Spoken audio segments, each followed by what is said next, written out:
Son las 6:36 en Caracas, Venezuela. Estamos de vuelta con más en Primera Página. Les contamos que más de 128.000 personas han visitado la capilla ardiente del Papa Francisco en la Basílica de San Pedro. Las puertas del templo apenas cerraron durante 2 horas desde su apertura el día miércoles para dar paso a las multitudes que no han dejado de llegar.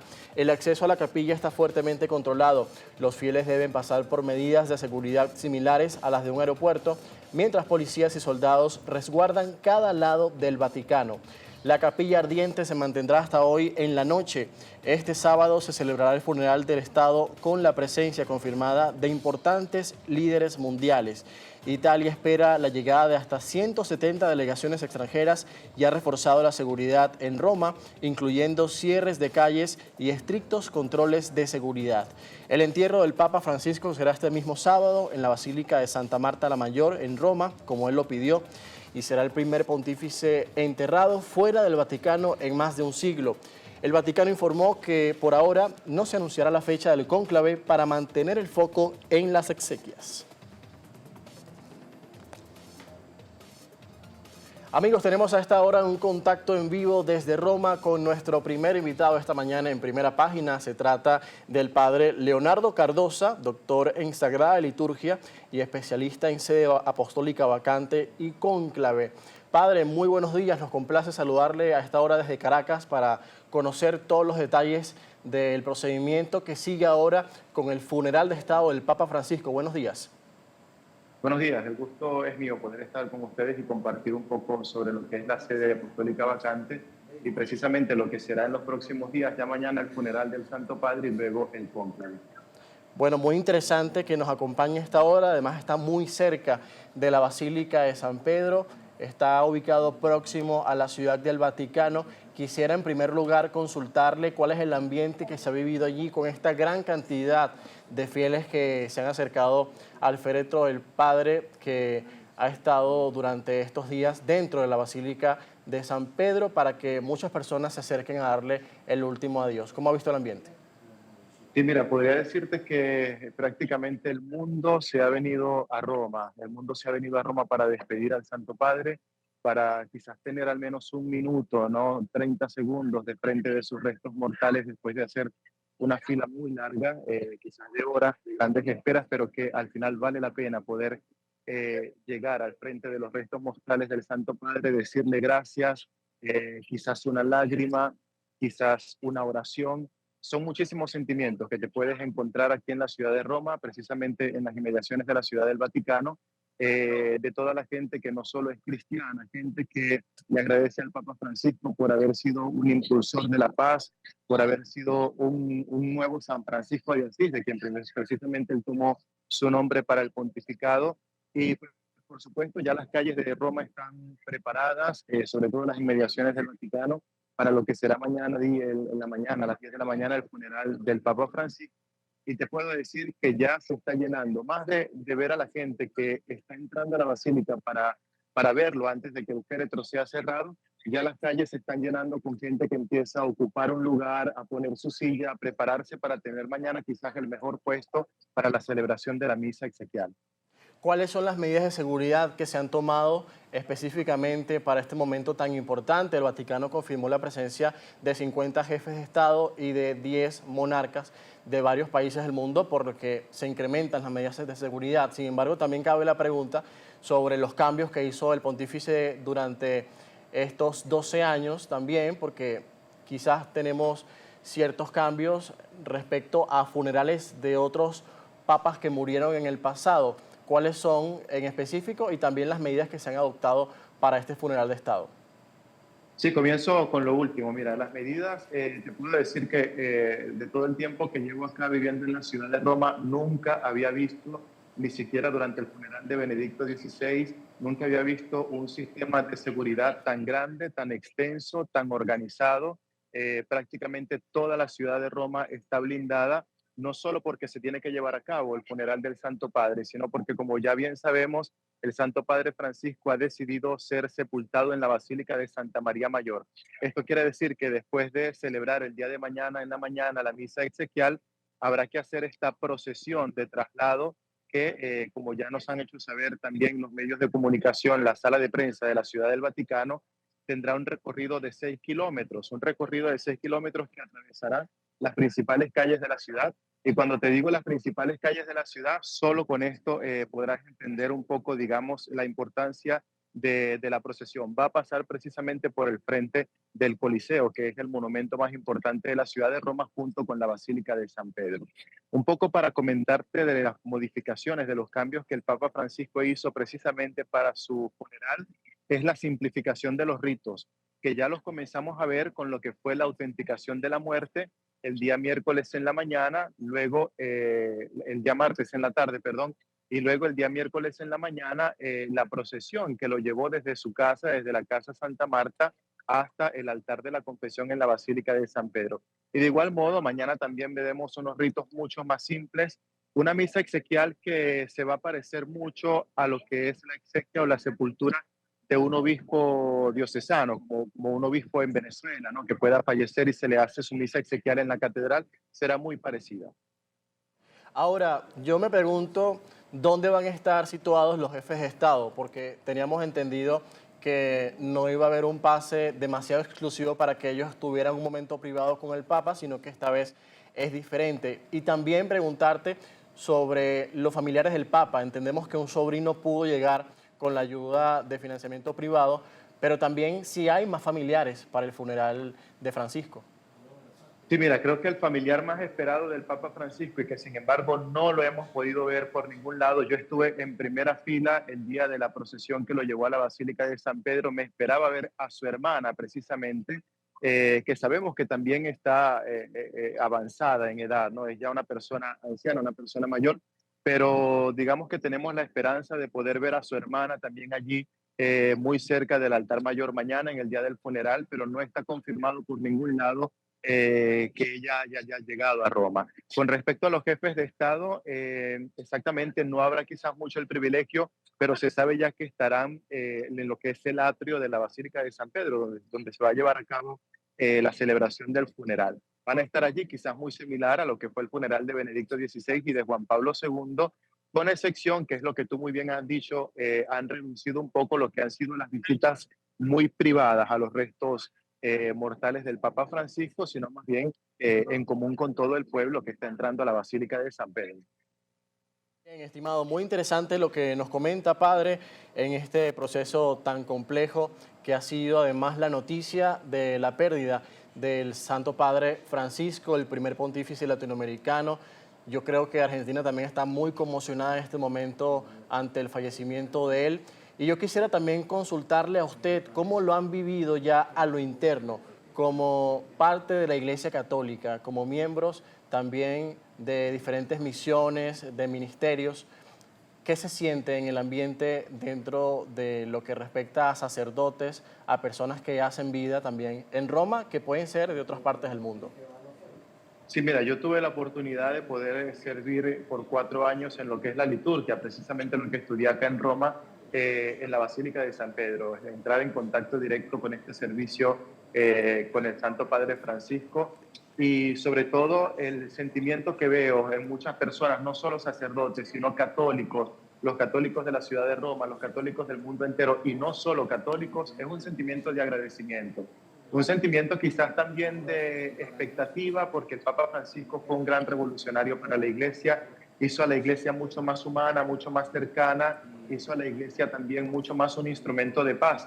Y entonces allí es donde está la expectativa de la continuidad precisamente a este principio que yo he identificado del Papa Francisco y que creo que es al final lo que también todos nosotros sentimos, ¿no? Queremos una Iglesia que siga abriéndose mucho más a la humanidad. Queremos una iglesia que siga teniendo mucho más ese sentimiento de cercanía, de pobreza evangélica que el Papa Francisco manifestó, como también lo hizo hace 800 años San Francisco de Asís.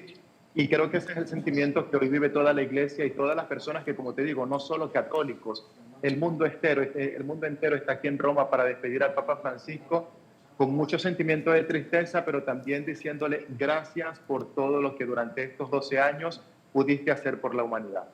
Nos quedamos precisamente con ese mensaje y con la sensibilidad que mostró Francisco a lo largo de sus 12 años de pontificado, también la defensa de los más perjudicados socialmente, las guerras también en el mundo, se refirió a eso muchas veces, y también que detengan a los hombres de la guerra, como lo dijo en varias oportunidades, pero así pudiéramos pasar toda la mañana hablando de los pronunciamientos que tuvo Francisco en pro del bienestar de las personas y de los cristianos.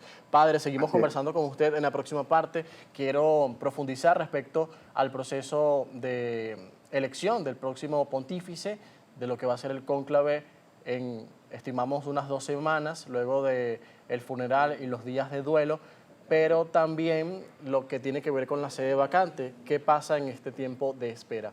Son las 6:47 minutos, estamos conversando con el padre Leonardo Cardosa, doctor en Sagrada Liturgia y especialista en sede apostólica vacante y cónclave. Desde Roma nos acompaña en este contacto en vivo y exclusivo para Primera Página para saber todos los detalles de lo que está pasando en la Santa Sede. Vamos a la pausa, 6:48, ya volvemos con más.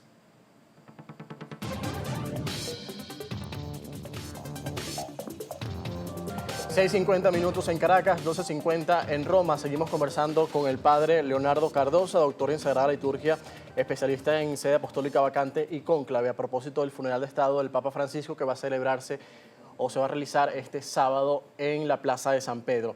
Padre, regreso con usted para preguntarle sobre las peticiones que hizo en última instancia antes de morir el Papa Francisco, el cambio de lugar para enterrarlo, que va a ser en la Basílica de Santa María la Mayor, y también lo que tiene que ver con los detalles que pidió expresamente para su tumba. ¿Cuáles son?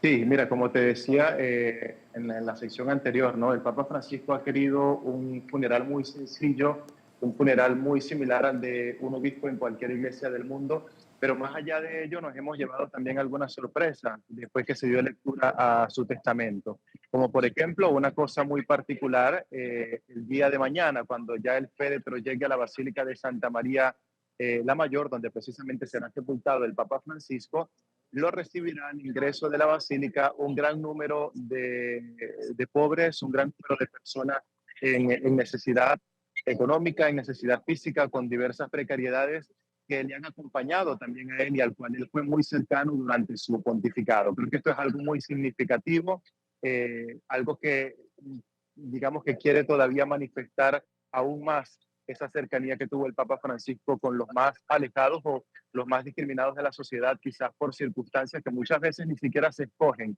sino que tocan vivirlas, tocan, corresponden en la vida.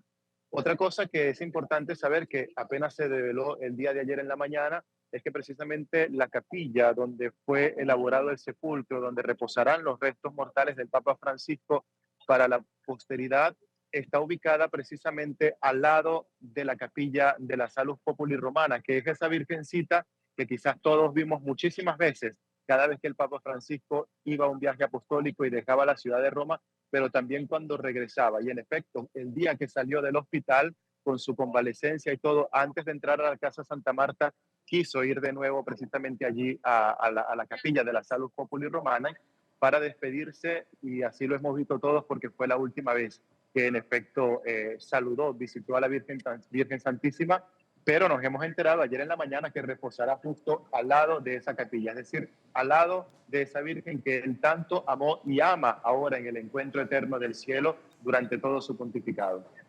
Qué interesante saber esto, no teníamos ese detalle en particular, le agradezco porque nos los comparta, entendemos el simbolismo que tiene esto también en este momento sensible y también lo que significaba para el Papa, como usted nos ha explicado. Ahora, después del Así es. funeral comienzan varios días de duelo en el Vaticano y comienza a prepararse algo que todo el mundo tiene en el foco en este momento, que es el cónclave en la Capilla Sixtina, que de hecho va a cerrar a partir de este lunes.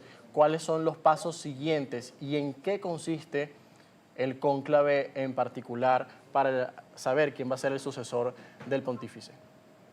Sí, mira, más allá de saber que el decano del Colegio Cardenalicio mañana presidirá el funeral del Santo Padre y allí estará precisamente todo el Colegio Cardenalicio. En efecto, como ya sabemos, el cardenal Porras llegó el día de ayer a la Ciudad del Vaticano porque forma parte de ese Colegio Cardenalicio. Más allá de saber que se llevará a cabo este funeral, La primera y la tarea más importante del Colegio de Cardenales es el cónclave, es decir, elegir lo más pronto posible un nuevo sucesor del apóstol Pedro.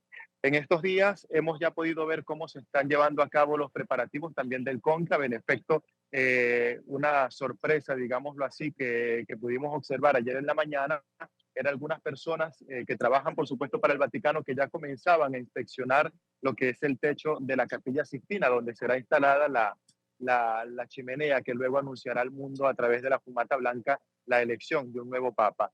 Ya los cardenales están también llevando a cabo las reuniones de preparación para el cónclave.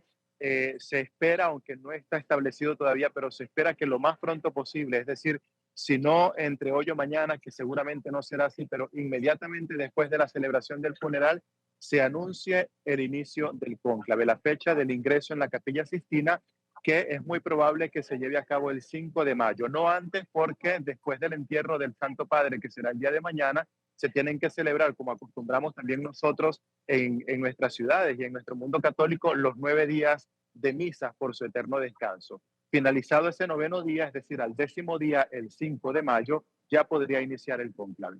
Sabemos que hay mucho secretismo dentro de este proceso, pero ¿qué podemos decir respecto a las expectativas que hay para la elección y también los cardenales papables? Aunque también es importante decir que esto quizás es muy impredecible, ¿no? Siempre hay sorpresas dentro del cónclave y al final, como pasó en el cónclave pasado, Francisco no aparecía en los análisis de la prensa italiana ni del mundo, simplemente fue una sorpresa y también como se considera fue la decisión de Dios que él fuera el líder de la Iglesia Católica durante estos años. Pero ¿qué podemos decir respecto a las informaciones y lo que puede pasar dentro de esos días? Y para un cristiano católico y también pues para la Iglesia Universal, para la Iglesia del Vaticano, el verdadero protagonista del cónclave es el Espíritu Santo. Y así también nosotros lo creemos, lo hemos creído con la elección del Papa Francisco y lo creeremos también seguramente con la elección del próximo Papa. Más allá también de pensar en esto, en el, como tú decías, el secretismo, el misterio, una cosa que hoy permite ya que el cónclave no sea tanto un gran misterio, un secreto, es precisamente la evolución de los medios de comunicación, porque desde al menos las últimas elecciones del siglo pasado, a mitad del siglo pasado, como Pablo VI, Juan Pablo I sobre todo, algunos momentos del cónclave ya son transmitidos porque pueden ser públicos. Nosotros, por ejemplo, veremos seguramente la celebración de la misa pro eligendo Romano Pontífice, o la misa del Espíritu Santo, como se llamaba en el pasado. Vamos a ver también la transmisión de la procesión del ingreso en el cónclave, con el canto de las letanías y el famoso canto del himno Veni Creator Spiritus, ¿no? Esa invocación al Espíritu Santo para que asista a los cardenales electores durante la elección. Y por supuesto, cuando ya se lleve a cabo la elección del Santo Padre, vamos a poder también ver, como en las últimas elecciones papales, su primera bendición, su primera aparición precisamente allá en el fondo, en el balcón central de la Basílica de San Pedro y el inicio de su ministerio petrino, como se dice. Para hablarte un poco de lo que son las expectativas de quién podría ser el próximo Papa, hay muchísimos que figuran como candidatos. Está el cardenal Pietro Parolin, ya secretario de Estado en el tiempo del Papa Francisco, ex nuncio apostólico en Venezuela. Está el cardenal Zuppi, que es el arzobispo de Bolonia. Está el cardenal Tagle, que proviene de las Islas Filipinas, el cardenal O'Malley, proveniente de los Estados Unidos, varios cardenales italianos, cardenales de todas partes del mundo, pero que como tú también indicabas, ¿no? En Roma hay un refrán muy famoso y dice, quien entra como papa al cónclave, es decir, quien es candidato, sale como cardenal. No sucedió así precisamente en el cónclave que eligió a Benedicto XVI, porque el cardenal Ratzinger esa vez era el cardenal preferido, Sí. era el cardenal, digamos, que todos esperaban que se convertiría en el Papa, y así lo fue. Con el Papa Francisco, con Jorge Mario Bergoglio, quizás fue un poco diverso porque no estaba en el primer lugar, pero sin embargo formaba parte de la lista. Bien, padre, muchísimas gracias por todos los detalles que nos amplía. Yo quiero preguntarle para finalizar si ha visto presencia de venezolanos al margen de la delegación religiosa que pueda ir desde nuestro país, pero también de fieles venezolanos que estén despidiendo en este momento al Papa Francisco y quieran estar este sábado en el funeral. Sí, sí, se ven venezolanos, se escuchan las voces de los venezolanos, digo, porque a veces va uno caminando y entonces reconoce ese acento, reconoce ese saludo. También, en efecto, tuve la oportunidad de compartir con otro medio de comunicación del exterior y precisamente allí el productor es un venezolano, ¿no? He visto también muchas personas que conozco de Venezuela que han tenido la oportunidad no solo de venir o de vivir en Roma, sino precisamente de coincidir en este momento en un viaje que hicieron para acá y entonces, bueno, pudieron también pasar a darle este último saludo al Papa Francisco. Creo que también como venezolanos tenemos esa comunicación, ese sentimiento de pertenencia con la Iglesia Católica. Creo que para Venezuela también el Papa Francisco fue una persona muy, muy cercana, ¿no? A pesar de que no tuvimos la posibilidad de una visita apostólica a nuestro país en Venezuela, el Papa Francisco nunca dejó de estar cercano a nosotros, de estar cercano a nosotros a través del cardenal Porras, a través de nuestros delegados, a través de nuestros representantes. Aquí también estuvo siempre allí presente y creo que eso hoy como venezolanos se lo agradecemos. Y no podemos olvidar, por supuesto, los nombramientos y la canonización de José Gregorio Hernández y de la madre Carmen Rendiles. Fue muy especial Así también es. al finalizar su vida y su pontificado. Así, creo que por este elemento, por este factor, la historia de Venezuela le va a agradecer al Papa Francisco por la eternidad, para siempre, porque nos dio la gracia que tanto esperábamos de poder tener en los altares no solo de Venezuela, sino del mundo entero como santo a José Gregorio Hernández y ahora también a la Madre Carmen Rendiles. Muchas gracias por su tiempo, padre, por acompañarnos estos minutos en primera página, en exclusiva para toda Venezuela y conocer los detalles de lo que está pasando en la Santa Sede con el funeral y también con este proceso, pues, que es bastante riguroso. Gracias, padre. Gracias a ustedes por esta oportunidad y una cosa importante, me despido solo con esto. El cónclave no es solo un acto que le corresponde al Colegio de los Cardenales. En el cónclave participa también toda la Iglesia a través de la oración. Hagámoslo como cristianos católicos, hagámoslo como humanidad, mandando quizás, ¿por qué no?, esta buena vibra para que tengamos también un gran sucesor de San Pedro y del Papa Francisco en los próximos días.